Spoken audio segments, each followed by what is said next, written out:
Let me gently introduce our panel for tonight's debate. The Magic Dr. Orlando. Yo. Jason Springer now. Jake, tell you what's good. What's up? The indefatigable Kathleen Taylor. Hello, sweetie.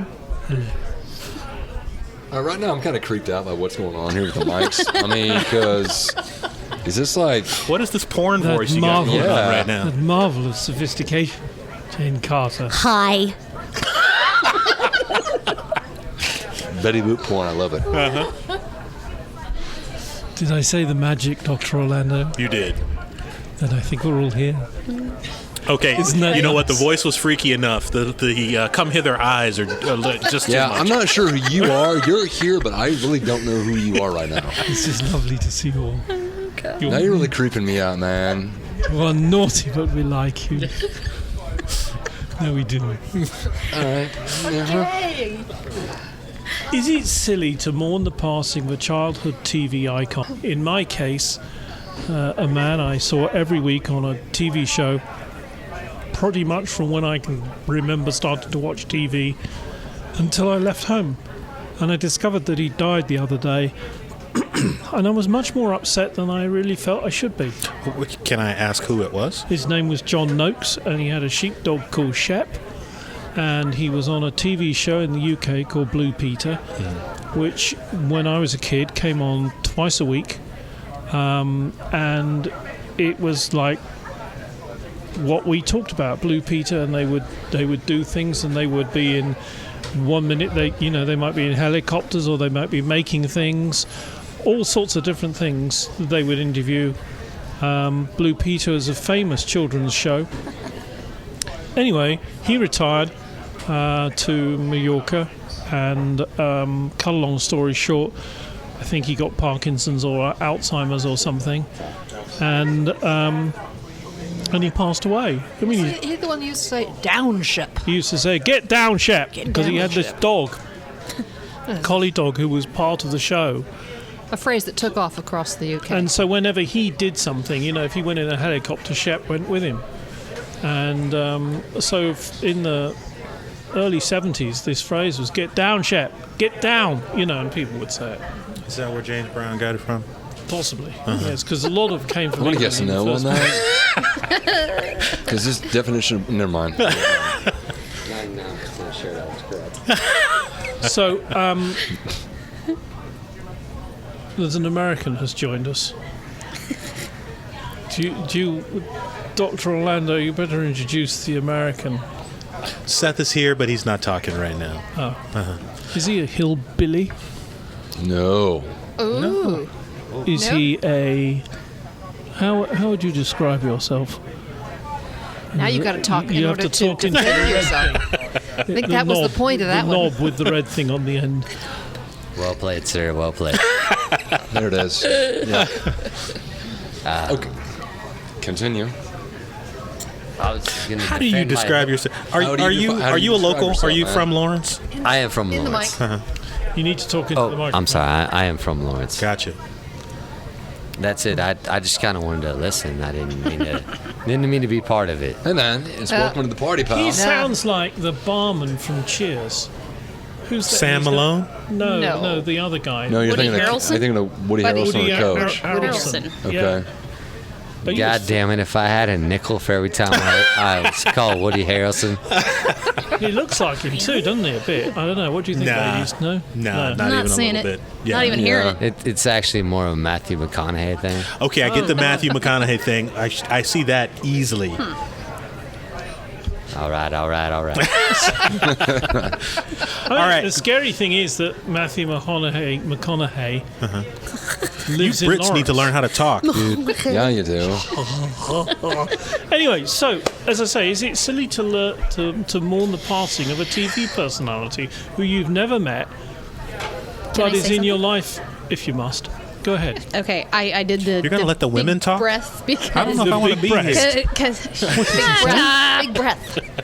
Because Lewis was getting ready to jump in, and he always jumps in first, so I wanted to jump in first. Go for this it. time. Cut him down. I don't know about TV shows, but mine are movie actors.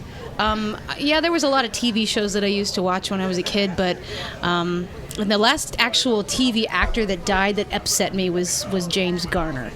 And what was that, 2014 or something like that? Yeah, it was a Tuesday. I know it well because she was screaming. Kath, is this I true? remember that. Just to well. make sure everyone knows what's going on, there's a old school 1950s cup of sugar next to this iced tea. Yeah, Appreciate yeah. that, Seth. One of the poory kind. You're welcome. It was a lot more full when we sat down here. Yeah, so James Garner, Mine are more TV actors. my old daddy used to hold say to me, personal no, wakes Pop, what did he used to say? for them. My old daddy used Are you to asking my me? Poppy used Are you to thinking Yeah, I'm your what- daddy? yeah. Is James that what Garner it's- used to James say Garner, that. it was to his again? saying. My old daddy used to say to me, and he said it in lots of different shows. Maverick Oh, and gotcha. Maverick, yeah. Gotcha. Uh-huh. Yeah. So, you mentioned James Garner as one. Are there more? As far as TV shows go, no. But just icons in general. Like, The last wake I held was for Alan Rickman. No, I was Alan really upset Rickman, with right Alan on. Rickman. my man. Yeah, Alan Rickman. That's too bad. Yeah, Alan Rickman was a loss, but it was, I don't Shoot know. the glass. It was funny. It's just I felt that he was. I don't know what it was. You know, why would I care about? No, but the I hear you on TV that. I mean, you actor? bring up a That's the valid way I point. am with these people that I literally hold personal wakes for. Exactly. I hold wakes for them and get trashed So because why I'm so is upset that? by it. Is it That's just an the- excuse to get trashed? No, I can do that You're really anytime. sad. Well, Okay. I think part of it honestly ties into the idea of your childhood. As you know, the person you mentioned, Jeremy, was from your childhood, Right. and Jane, that's from your childhood. I mean, I can remember when Fred Rogers died, and granted, I didn't watch a lot of Mr. Rogers when I was younger, but it was still. I'm just sitting there listening to the radio, to NPR, and I hear he died. And I'm like, oh, that's so sad. And I thought of him, you know, it's a beautiful day in the neighborhood, and putting on his sweater and all that stuff. Yeah, but it was sad. There's a part of your childhood that you had no control over. Is now just been kind of It's taken some and mourning passed. for your own past. It is absolutely. I would agree with that. Yeah. Yeah, Dr. so Orlando, I'm yeah. going to refer back to a piece of pop culture history. There's an episode of Star Trek The Next Generation where Picard is trying to explain to Data why humans are so fascinated with history. And they're talking specifically about Picard walking over to a rocket from our century. Yeah. And he touches it. And he says to Data, for humans, history is physical. History doesn't truly exist for us unless we can touch it. Which brings to my mind the notion of a touchstone. So when Springer talks about this being a touchstone or being an icon from your history, that's exactly where my mind goes. This is a reminder to you of what your life was like at a presumably more innocent. Correct. There you go. and- That's the term I'd use. yeah. Yep. There's an innocence attached to it, and there's also a completeness. When you're young and you're interested in something, it is a wholesome, all-encompassing interest. Yep. There's nothing to divert your attention. So this thing literally makes up your world. So going back to me, I don't know if you guys know this, but I was a huge fan of Prince. So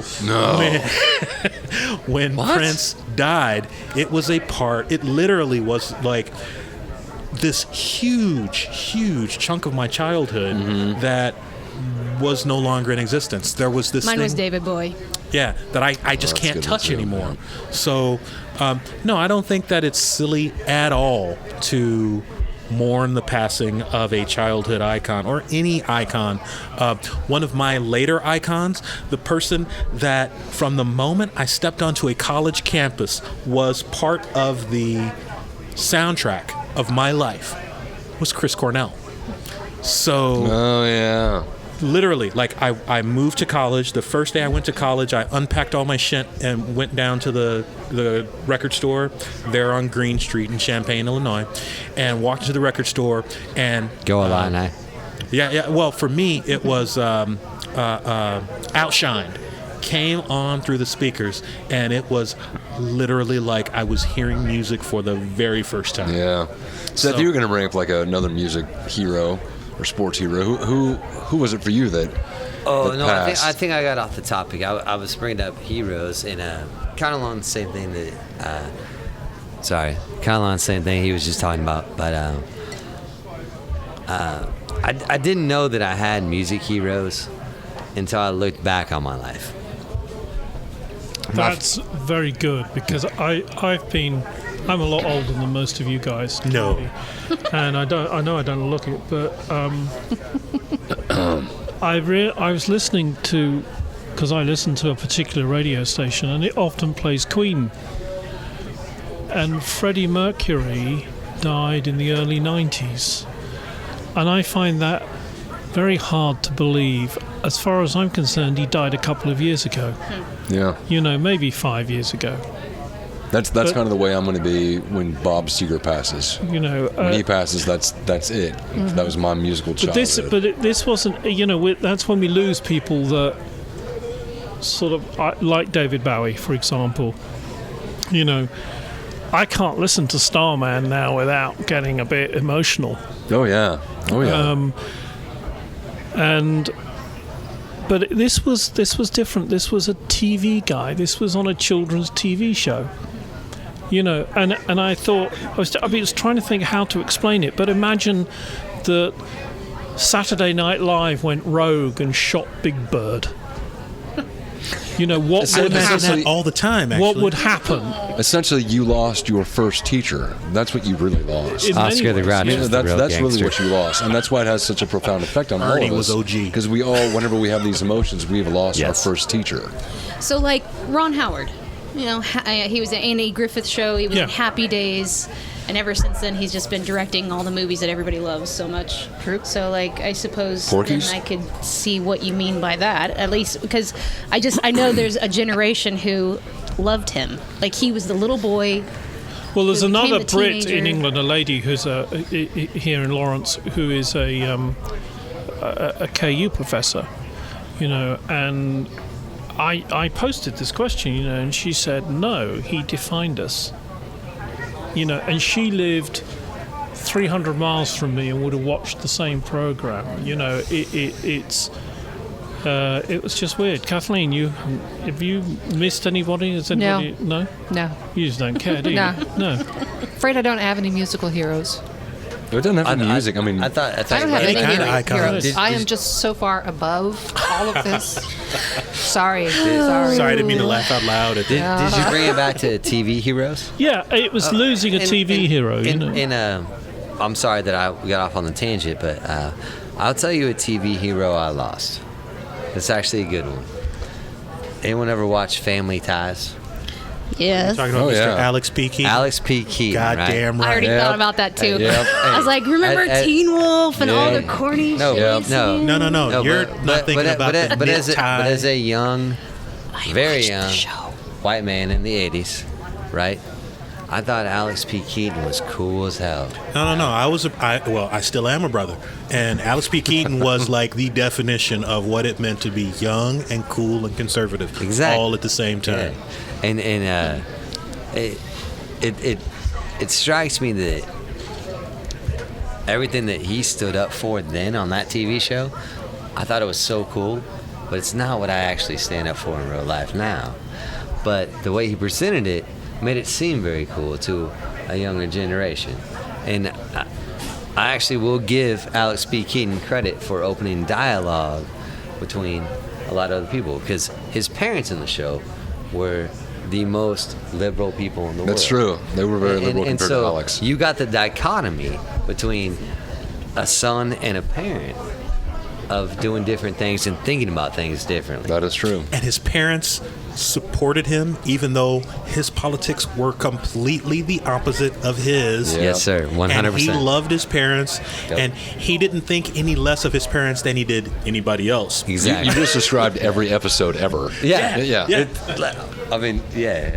Like you said, every Let's episode. let's move on. Last week we did film remakes. That is to say, taking a film that had been made in the 50s or 60s and then doing a modern version of it.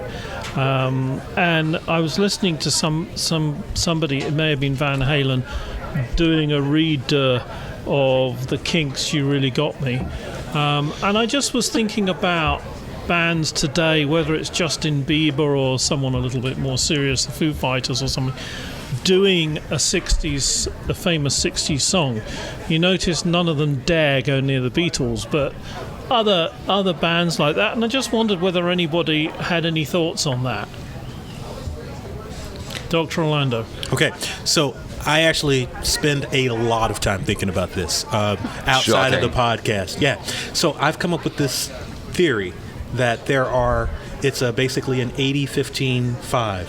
80% of remakes don't deserve to be done. So, in fact, I was trying to come up with some really bad remakes of songs, and I really couldn't because they are kind of unforgettable. Or I'm sorry, not the opposite of unforgettable. Forgotten. They are forgettable. There you Yes, go. I have Okay. forgotten. That's okay. And it would take too much mental energy to think of a bad song than to just say there are bad songs. So then there's this other group of songs that are passable remakes, and this is where I put largely. Like all of the standards, the jazz standards, go into this category. Like "Don't Get Around Much Anymore," or if you name a jazz standard, there is going to be your favorite artist that does that song. Those are the remakes that I think make up that 15% of remakes that are acceptable. And then there are the iconic songs, and this is like 5% of songs. What I think is interesting about this, what I think is a really small group of songs, is that we got 6 people sitting at the table here, and I would be shocked if we could find between us 6 songs that are iconic, that are remakes, that all 6 of us can agree on. Because I think music is such a subjective thing. Oh, very much so. Yeah, you either fall in love with the song that is from your time, or you use that song to refer you back to the better song. Well, that's kind of the same with the remaking of movies. I mean, you always kind of go back to what your time and when you saw the original. Or well, see, no, I'm not sure that it works. we did have the conversation where we thought that maybe there was 1 or 2 remakes that were better. Right. Musically, it's difficult. I mean, it's hard to find music that's going to be better as a remake, because the original piece is such a classic. See, I'm not sure that that the original is always better, but I think you're right. I think it is a function of time. Like music, just like movies, are written for the time that they are made in. But Seth, you had something to Matthew join Seth. in with. Matthew McConaughey. Yeah, that's it. Matthew McConaughey. I actually have a thought on this such one. a sexy voice. Go for it, don't you man. think? Just what you guys were talking about. I'm sorry, but music and one person covering another person's song. What always strikes me is Eric Clapton once covered "I Shot the Sheriff." Right. Bob Marley wrote that song. Clapton took that song to #1. Right. Bob Marley became famous somewhat because of the way that Clapton covered the song, and to me, that's the one striking example of someone taking someone else's song and not necessarily making it better, but putting it to the forefront where more people could hear it. There you go. I would say they put it in the forefront, i.e. they kind of expose it to a different group of people Exactly. in a different genre of I will music. never argue that Clapton's version was better. Marley's version was the best. Sure. But Clapton took that song to another level that A level of exposure that Marley couldn't. Exactly. And I'm pretty sure that had he not done that, we might not all sit here and talk about Bob Marley. Right. There's a Marley's whole valid. catalog of That's Marley, valid. Right. Marley Like stuff. Three Little Birds might not have ever been at our doorstep. Sorry, that was kind of cliche. It's interesting, though, that when people pass away and they do a tribute concert, so for instance, when they did the Queen concert, they had Axl Rose come on, who has a hell of a voice when he's not smashed. Right. Yeah, when He's he actually tries. When he's trying, Yeah. he has a heck of. Wasn't the same. And Eric and I, Eric the producer and I, have discussed this as to whether or not there will ever be a concert for David Bowie. I'm not sure who that is you keep talking about. It sounds like you're talking about David Bowie, but you're saying something weird. David Bowie. He's trying to say David Shipley? David. All right, David Bowie. Michael Flatley? What? But who does that? Who sings those? And so unless you've got someone like Lady Gaga, right, who may be a bit weird but can sing like hell, 'cause she really can.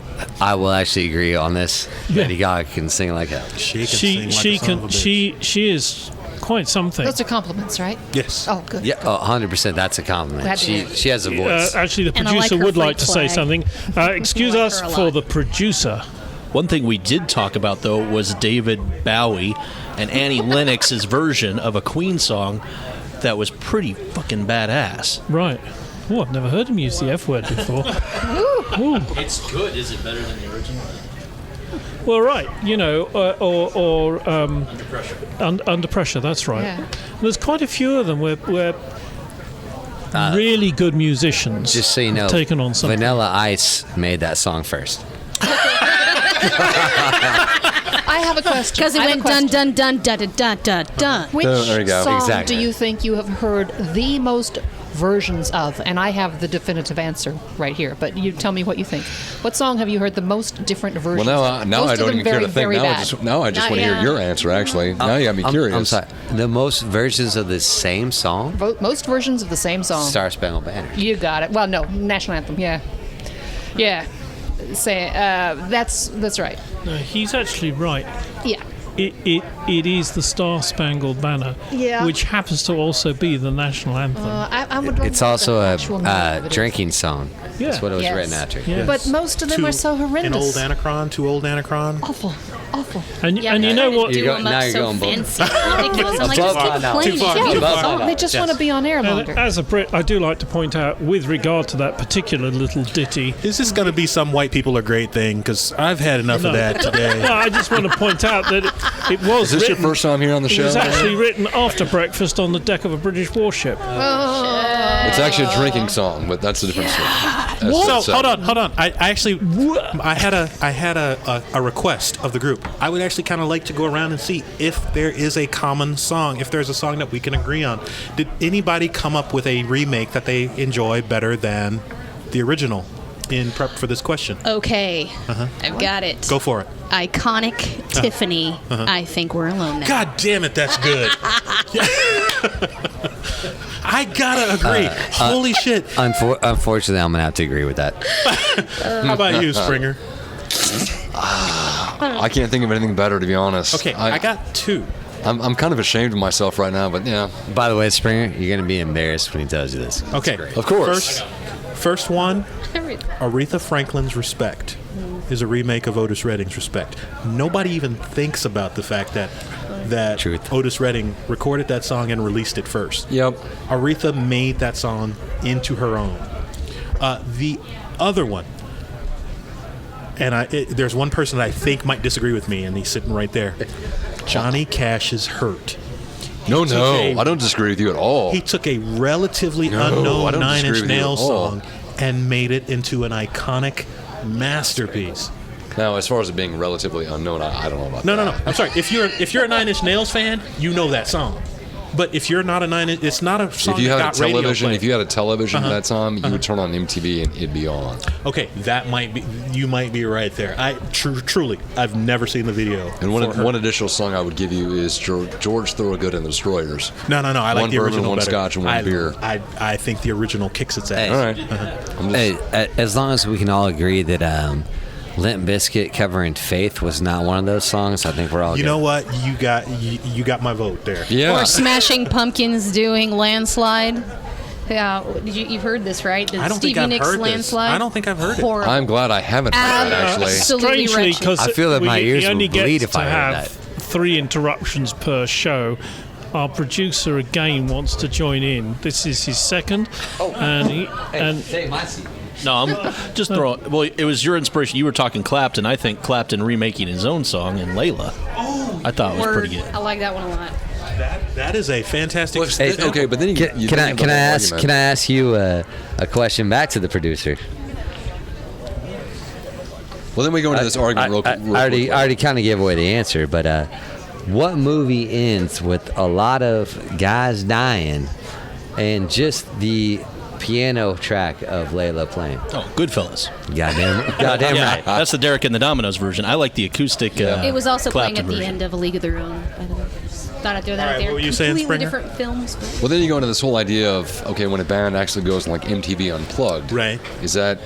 Are they doing a version of themselves, Is it or a, does that is count? it a or- remake or remix? See, that's a thing, and I mean, because then you have that argument. Well, for me, we need to move on. But I do think one of the funny things was I heard some kid arguing that some young female star, I don't know who, had done a remake of a Madonna song from way back. One of the very first Madonna songs. And she didn't believe that this song had only just come out. Yeah. Madonna. Probably Lucky Star. Yeah, what was it? What was one of Madonna's very first songs? Lucky Lucky Star was her Lucky first. Star was her big first one. Like Yeah. a Virgin was probably Like her a biggest Virgin or something like that. And this kid was so young that she'd not been around when Madonna did it the That's first so time. sad. Isn't that sad? Yes. Tell me something. Hold on. Wait. Well, no. We didn't get your. Do you have a remake that you enjoy better Yes. than? I must admit, every now and then I hear on certain radio station Van Halen's You got to take version. off. Thanks for joining us for a minute, Seth. See you, Seth. Yeah, you can come back with your real Come film back star. anytime, Come man. back with your real film star. It's exciting having a film star with you, isn't it? Hey, don't you think? It is exciting. With his proper name, using his. Anyway, Van Halen's what? I'm dying. Van Halen's modern reader of the King. You Really Got Me. That is And that that was- is a damn fine song. That was in the 90s. Yeah. When they did that. Yeah. Was that 90s or 80s? Because That was actually in the 80s. That was 80s. That was Late 80s. Diamond Dave that did In that. fact, that yeah. was on Women and Children First, I think, on that album. And if I thought about it, there's probably a few more. There's some Mark Bolan T-Rex ones that Yeah. people have tried to do covers of, and they don't really work. But whatever. So a thing that really bugs me.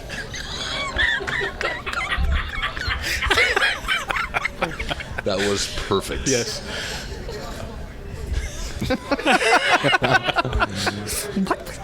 So when I pull up to my cash machine, right, Yeah. and I put my card in, his voice says to me, "Hello, and what would you like today?" As this Scottish voice starts talking to me, right, and then it will eat my card. For some reason, best known to itself.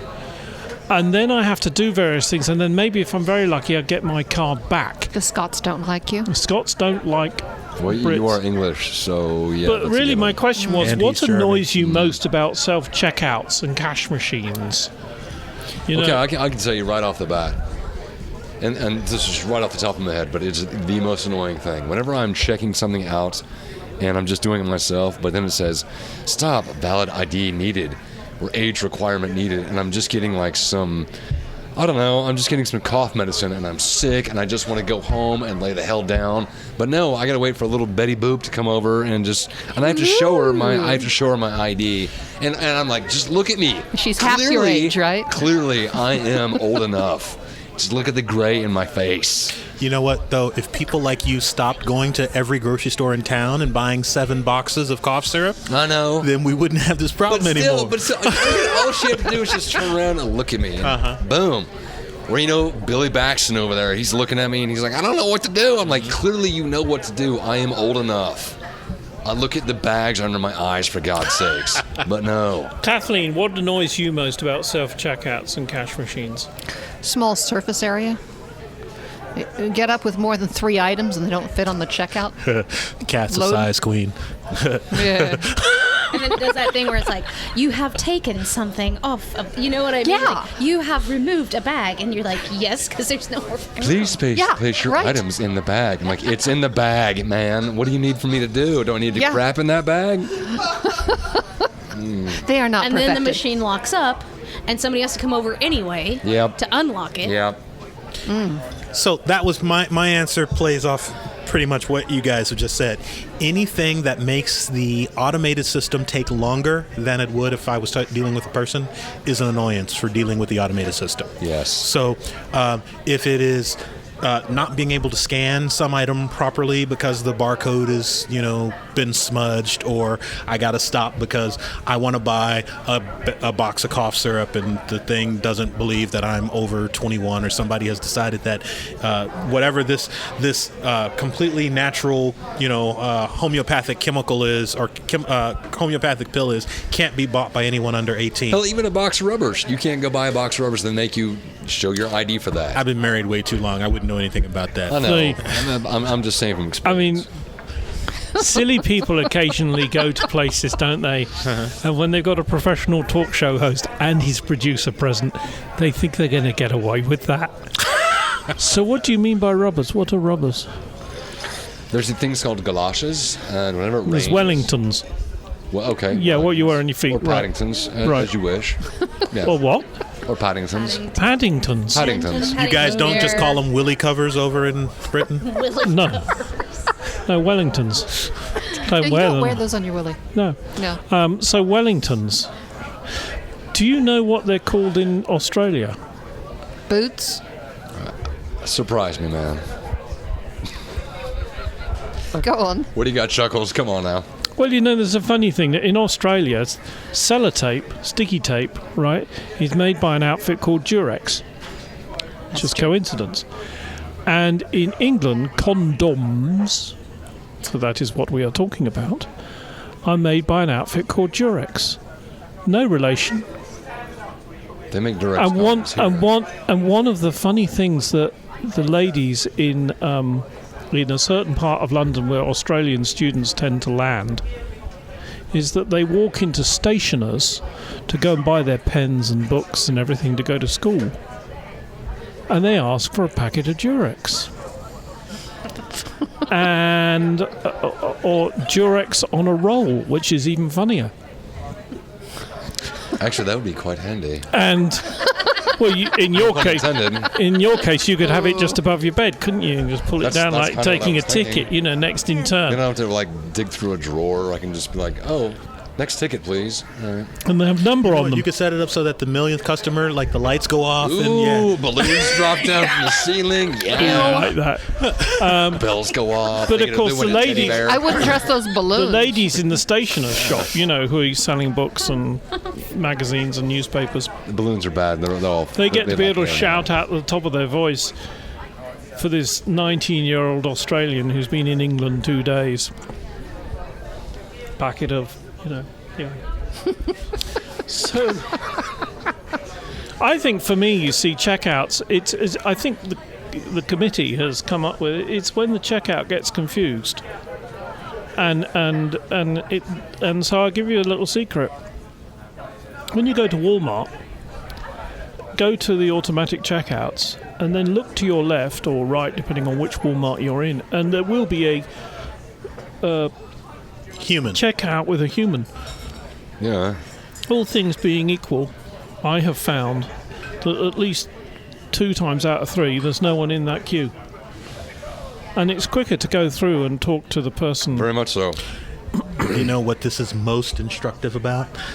We now know that Lord Taylor goes to Walmart. Oh, yeah. Ooh. What's interesting, they place the checkouts in some very interesting places because you're supposed to be able to get through the automatic checkout quicker. So certain companies' checkouts are more difficult to use than other companies' checkouts. But a majority of them, whether it's Walmart or a grocery store or whatever the case may be, generally they are actually the closest to the door, because that way you can check out and get out quickly, versus if the door is on one end of the store and then the self-checkout's on the other end, then it's kind of a hassle and it's moving cattle through, versus a self-checkout close to the door you're supposed to be able to get through quickly. See, and I think... Ideally, but that doesn't mean it really happens. I think it's the reverse in Johnson County. And I think it's the reverse specifically so that they can do the flying Johnson tackle County, man. in case you're shoplifting anything. That's Johnson County, and they got all kinds of I have noticed it's a bit, when you go to the McDonald's in Kansas City, right, and there's armed guards. Hold on. Lord Taylor goes to McDonald's as well. Go ahead. Holy shit, Walmart and McDonald's? I only go How do you think he can afford the go castle? to the McDonald's where there's no armed guards. Gotcha. It's It's always a little, you go into a McDonald's or a KFC, you drive up, and you get some kid who says, "How may I be of assistance?" And you're looking at an anti-aircraft weapon in case someone decides to have a go at them. But it's when I first came to America, I was trained. I've been used to going into McDonald's. They had drive-thrus, but nobody ever used them. I mean, really, nobody ever used them. Oh, and that's my silly. wife used to get so cross with me. Taylor, and I'd have go you- in and I sort of think, I don't know what I want yet. I said, just go through the goddamn checkout. I mean, drive through. Have you ever been to a White Castle in your varied, illustrious U.S. history? He is No, not. it's made of red brick.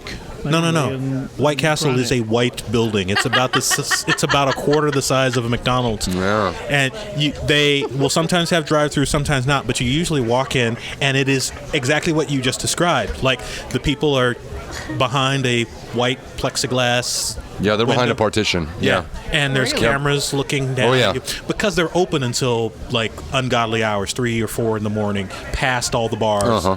And so they've essentially designed these restaurants to be relatively robbery proof.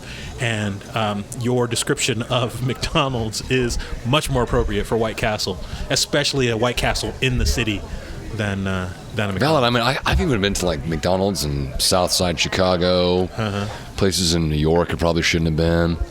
I never felt there was never a partition or a guard. Right. But White Castle, White Castle will White lock that Castle shit was down. oh yeah. I mean, when you walked into White Castle, you get in and you get the fuck out as soon as you can. Oh yeah, Yeah. oh yeah. But it was damn good. Their burgers are not that worth it. I'll just So, let you know. so you're running out to find a toilet somewhere? That's kind of, well, put this way.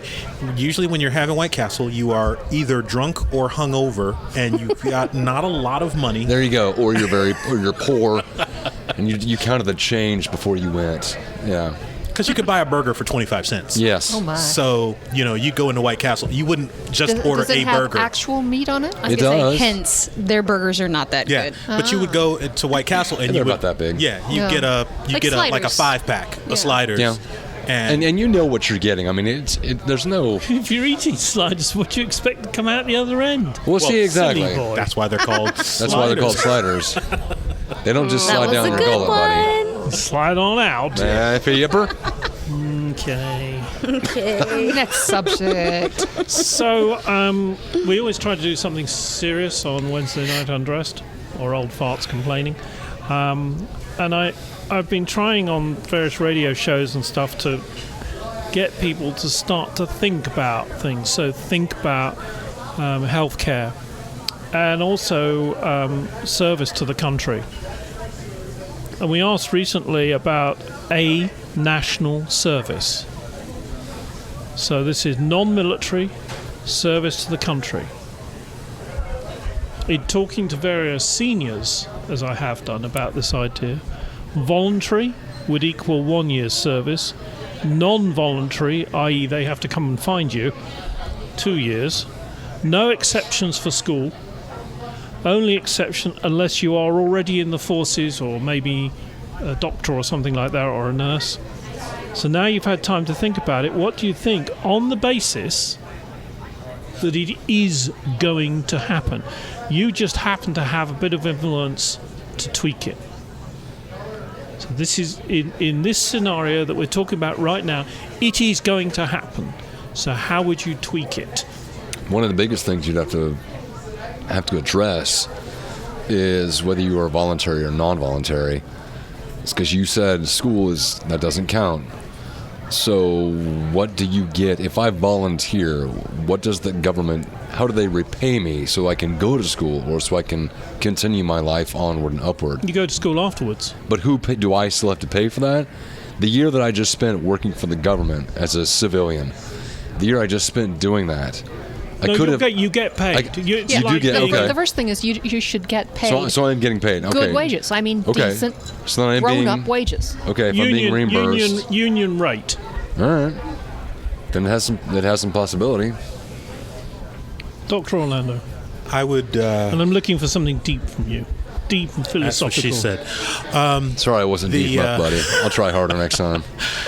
The question becomes the exemption that you just introduced. The notion that if you are studying to be a doctor, or if you're studying to be a, I don't know, veterinarian, that you are all of a sudden exempted from this. No, I didn't say that.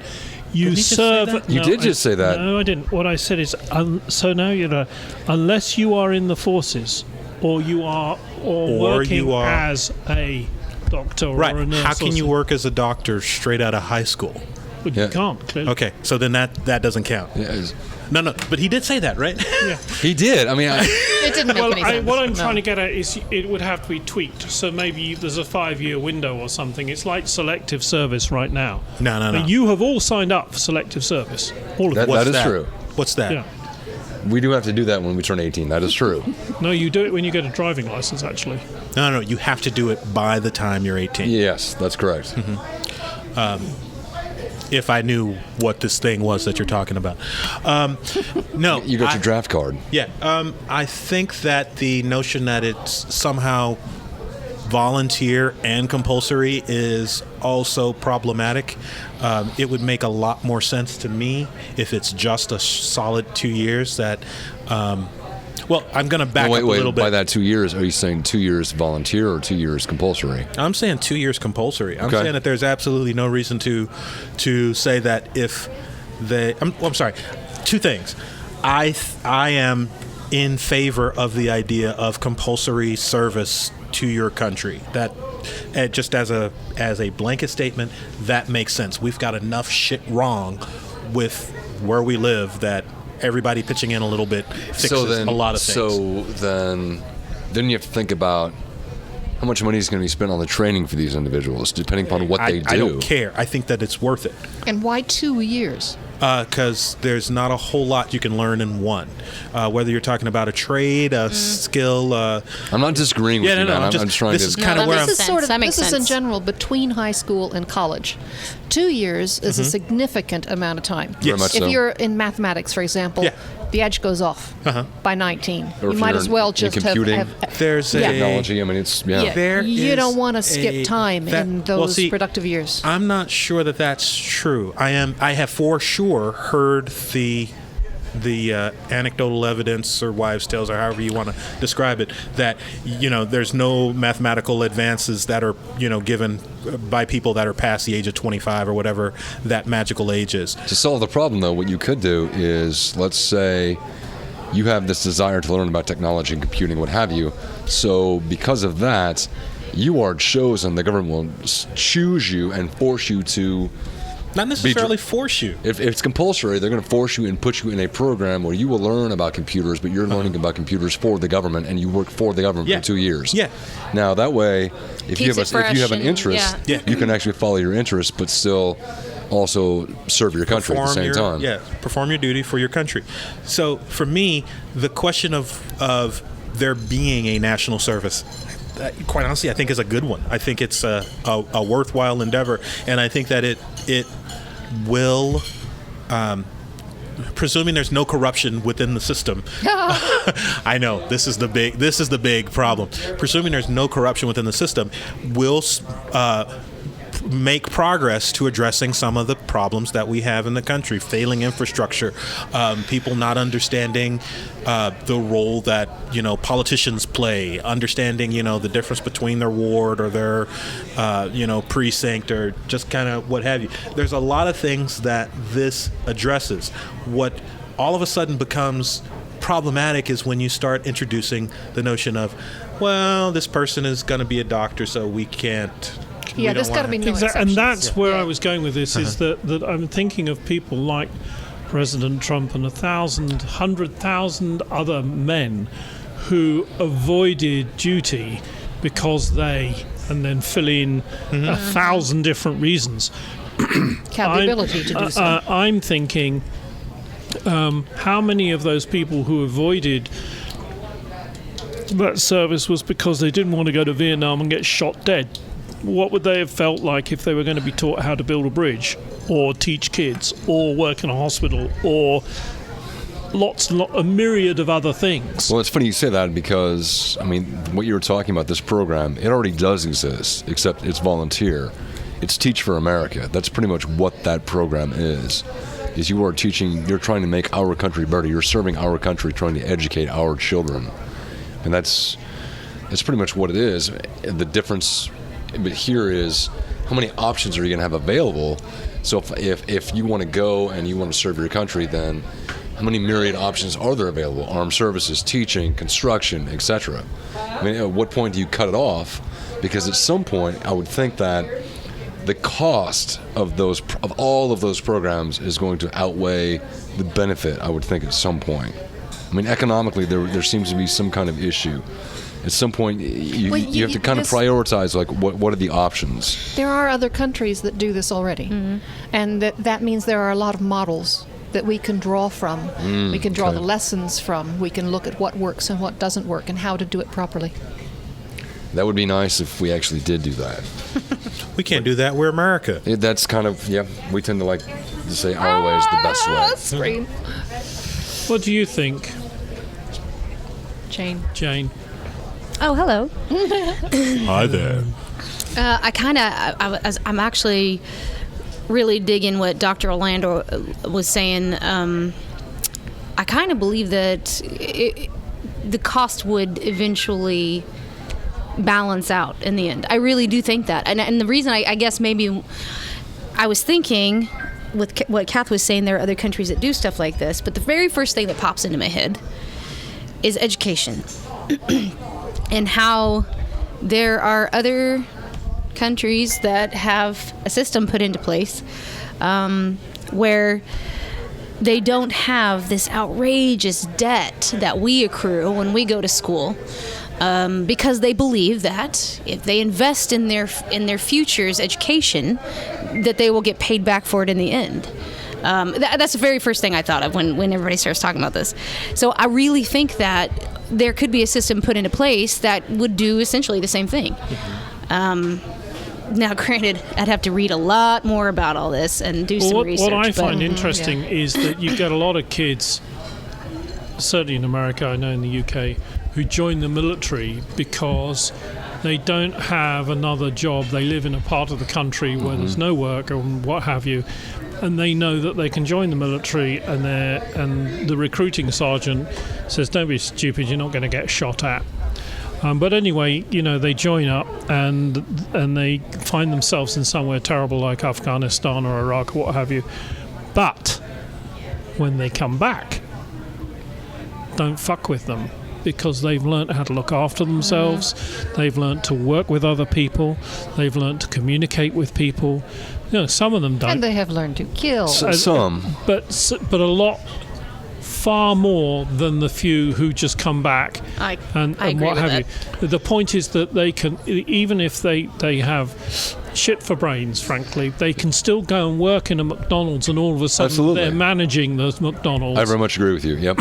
Even if they don't have a physics degree, they come back and they've grown up, if you will, or they gain skill and integrity and sense of community. There's a phrase that I got from somewhere called worldly wise. They've learned, if someone's shooting bullets at you, keep your head down. Now I need to do something about it, because if I don't do something about it, I'm not going home. So they learn how to formulate, a thought process and how to deal with situations. Your anecdote has actually hit on the problem that I think I'm really addressing here, if I think about it deeper, if you will. I mean, deep. Oh, yeah. The problem is this. You need to find some way that you need to ensure the government's going to repay the citizens. Because you look at the current state of affairs and things like the VA and just the atrocities that our citizens who have gone and served, the atrocities that are inflicted upon them by the government. You need to find a way to ensure to keep tabs on the government to make sure no matter what someone does, whether it's military, construction, education, the government needs to be held responsible, or else, kind of going back to what Dr. Orlando said earlier, or else you're going to see corruption, and that's going to be the toughest hurdle, I would think. But it may be But see, that I think it's also kind of a self-correcting hurdle. You get enough people involved in the program. You get enough people that are going through the program. Is that how President Trump got elected? Because enough people got involved in the program? President Trump got elected exactly the opposite way. He got people disinterested in what's going on in politics. You give people a reason to have a vested interest in what kind of policies the government is engaged in, why the decisions that are made are being made. But who taught them that? Who taught these well, this is where I'm going, you see, that? because I think it's very interesting what you're saying. If you go back to the United Kingdom, immediately the end of the European War, why would anybody want to do that? You will remember that Winston Churchill lost the election to a Labour government. And I asked my mother once, why? I said, Mummy, why did you guys vote for the Labour government and not for Mr. And Churchill? Yes, he does refer to her as Mummy. Yeah, It's and not for weird. Mr. Churchill, who had just got the country through the war. She said, we didn't fight for the way things were before the war. We fought for a new system, a national health care, for unemployment benefits, for new towns, no more slums. That's what we fought for. They were taught to fight for that. They were taught to vote for that. And that's what they fought for. That's what my mother thought. She Yes. wasn't stupid. Now, when you get to the end of the Vietnam War, you got all these guys coming back, not least someone like John Kerry, right? And they come back and they say, hang on a minute, we're just not prepared to put up with this. Because you'd had the Second World War, you'd had the GI Bill, people coming back who'd had a very bad war, nasty war, or who'd just been in the military somewhere. They get free university and so on and so forth. That was over by the late 60s and 70s. They were abandoned. Yeah, and so when you get to the people who were of my generation who were being sent to Vietnam straight out of high school, and they pretty much arrived in a jungle. When they came back, they had learned how to handle themselves, and they weren't necessarily going to be told by the man, I think you used to refer to him as, what, where, and how. They just weren't going to do that. That's not how we would refer to them. We were the children of the folks that came back. So, right. But where I'm going is, if you had some form of a national service, right? Have to be. Would that help the country move forward? Yes. If it were done the correct way, yes, it would. I think That's so, the too. correct way that's difficult. That Look is at by how far that's the most difficult thing. Prisoners, to for keep example, it honest and who are correct. sent out on work details or contracted out to factories, or they're abused terribly. Now, how are we going to guarantee that this forced work source is not Honestly- going to be abused by the people who think they own the rest of us? Honestly, Okay, the only Mike. way this is ever going to work is if you have one global government, one global economy, one global species, and you go and you work for the species. You don't work for your government. You work for the species. That's the only way. Let me That's the throw, only let way. me like an throw argument for something world at- domination. Let I'm me in. throw something at you. I'm in. We have the United Nations, the military United Nations. We're going to No. Trump's getting rid of that. hang on, stick with me for a moment. The Wouldn't it military be United interested Nations? the What's that mean? United Nations are able to pull in people from different countries to Oh, go all right. in as a peace force in a certain place? Would it be interesting if the United Nations, metaphorically speaking, took over a place like Cyprus or something, and that becomes a United Nations island, and each country in the world has to provide a certain number of people to join the military force that comes out of that is based on this island. And so when the United Nations decides to send in a force, that force is genuinely made up of people from all over the world. They might be Russians or Chinese or Does Americans. this sound like Sadukar warriors to you? Kind of. Okay. And you're actually. I don't know. This is actually and like step please- one to world domination. Actually. And I'm just saying. I've thought this for 30 years. No, honestly, the- this is what you're talking about. That's pretty much how you can create one global species and one global unified country. Just not the United States and Mexico and Canada. I'm just the people of Earth. That's all we Well, that's are. the concept of Independence Day, which is actually quite a lot deeper than people give it right at the end, where everybody joins in and you see Arabs and Israelis working together. Fighting aliens. Fighting aliens. Of course. And I'm thinking... Because that's one of the big theories is it's going to take an external force to actually bring us together. Yeah. Well, that's No, we've talked about this before. Yeah. Kath and I were on opposite sides of this.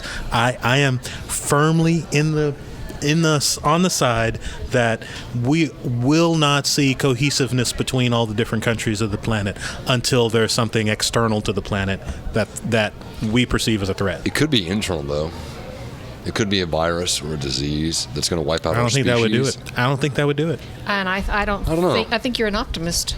That is the first and possibly last time anybody calls me. Somebody, I don't think somebody that would once do it. said to me as we're going to say goodnight, think on this, dear listeners.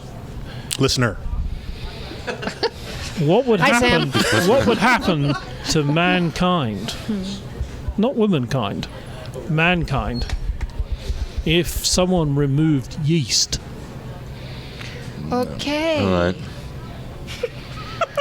I'm not sure where you want to go with that, Yeah, Taylor. There's All right. You've been listening to Wednesday Night Undressed. I'd like to thank our crew very much indeed, including a very famous film actor, Seth, who joined us quietly. You recognise the voice, it was him.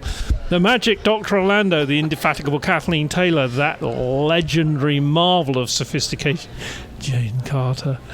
Jason Springer now. From me, Jeremy Taylor, let's thank our producer, Eric Holcomb, Eric the producer, and Neil Rasmussen.